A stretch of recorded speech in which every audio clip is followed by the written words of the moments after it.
Somebody's watching you. According to a report, the Perpetual lineup, which is available online. The researchers identified 52 agencies that acknowledged using face recognition technology, ranging from local and state police departments all the way up to the FBI. Of these, only one of the institutions, the Michigan State Police, could provide evidence that it had audited its database to guard against misuse. And just 4 agencies had a publicly available policy on how they use face recognition. The databases are populated by different means. While 16 U.S. states have authorized the FBI to use face recognition to compare the faces of suspected criminals with driver's licenses and ID photos, it's clear the technology is also evolving. Many local and state police departments maintain their own systems, some of which are more advanced than the FBI's, and the new trend is identifying faces in live video feeds captured by video and CCTV cameras in public places. It may seem like science fiction. It is real, the authors write in the report. Contract documents and agency statements show that at least 5 major police departments, including agencies in Chicago, Dallas, and Los Angeles, either claim to run real-time face recognition off of street cameras, bought technology that can do so, or expressed a written interest in buying it. Aside from the covert way in which these kinds of networks are surveilling law-abiding people, the researchers say these systems aren't always accurate and will disproportionately affect African Americans, who are overrepresented in facial recognition databases. In response to the report, a coalition of more than 50 organizations led by the American Civil Liberties Union called on the Department of Justice to look into the potential racial bias of police use of facial recognition technology. So one thing's for sure, we're going to be hearing a lot more about this issue in the future. As the authors of the report explain, it's not about getting rid of face recognition but making sure that the way law enforcement uses it is controlled and transparent. The benefits of face recognition are real. It has been used to catch violent criminals and fugitives. The law enforcement officers who use the technology are men and women of good faith, the authors write.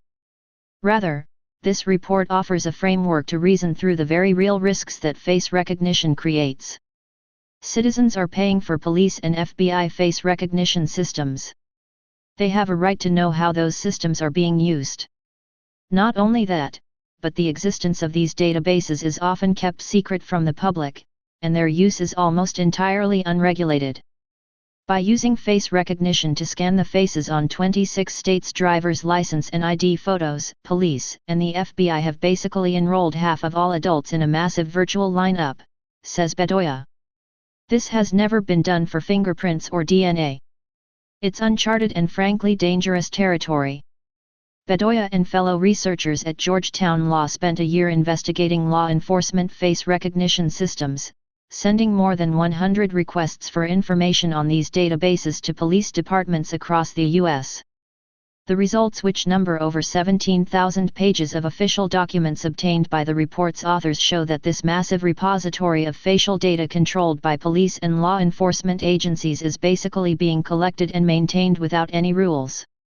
Face recognition is a powerful technology that requires strict oversight, says one of the team, Claire Garvey. But those controls by and large don't exist today.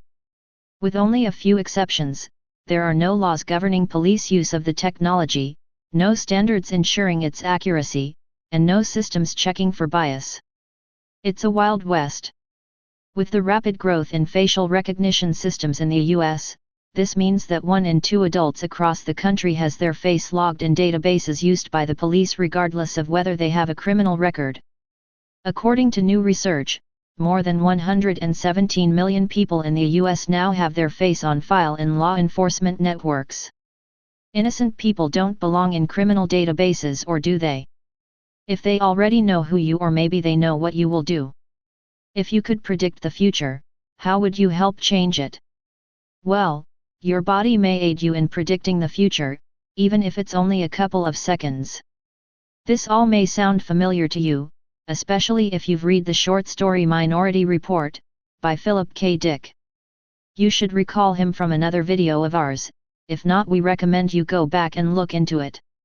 As for the Minority Report, it is a science fiction, action police thriller set in Washington, D.C., in 2054. Police utilize a psychic technology to arrest and convict criminals before they commit violent crimes.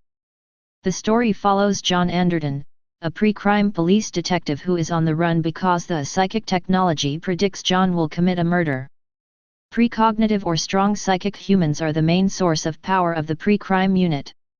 These psychic humans receive stimuli throughout the mind and body which manifest into a vision. This vision is usually of a future serious crime for which one is arrested and charged, thus creating a minority report. Precognition is a huge element of the story. In Minority Report, Hollywood makes precognition seem like a magical power bestowed only to a chosen few. However, according to modern science, precognition is an ability all humans possess. Researchers and scientists are looking further into this phenomenon, and how it manifests within each person. According to Psychology Today, precognition is a psychic ability that allows you to know about future events before they happen. It is different from clairvoyance because it deals with the future rather than the present. These responses or visions can come in several forms. In Minority Report, the precognitive humans are conscious of their fortune-telling abilities, they are aware of their visions and they are able to interpret exactly what these visions mean. In the real world, most information is received through the unconscious mind where one is totally unaware of their ability. It seems that Philip K. Dick may have been onto something as precognitive biological responses have drawn interest from the world's top researchers and social scientists. Cognitive evolution states that over the last 36 years, various experiments have been conducted to prove that this phenomenon is not just in your mind, but something that happens in the body as well. Science journal Frontiers in Human Neuroscience published an article in 2014 titled, Predicting the Unpredictable, Critical Analysis and Practical Implications of Predictive Anticipatory Activity. The article examines, in depth, several experiments that took place at various laboratories around the world in the last 30 years. What scientists found was that the human body can detect randomly delivered stimuli 1 to 10 seconds in advance. Although the subject is unaware that the changes are happening, the stimuli manifest in the form of physiological changes to the autonomic nervous system such as muscle twitches, sweating, or rapid heart rate. This information presents a remarkable discovery about us. In Minority Report, science and technology have merged with the human body. Philip K. Dick was an author way ahead of his time. His books have the habit of predicting human and technological milestones. This new information about precognition can help scientists form a better understanding of the human mind, and the human body, with a wider analysis of how precognition works. Since human beings are unaware of the small amount of psychic power they possess, there is no way to tell how one would react, or how one would access that power automatically. But maybe Philip K. Dick was onto something. He was able to imagine a future where humans are much more evolved. We can't predict the far future, so it seems humanity will have to wait for scientists to catch up. Maybe face recognition technology is the first step in the pre-crime unit. Go and tag a few more Facebook pictures. Stay paranoid, my friends.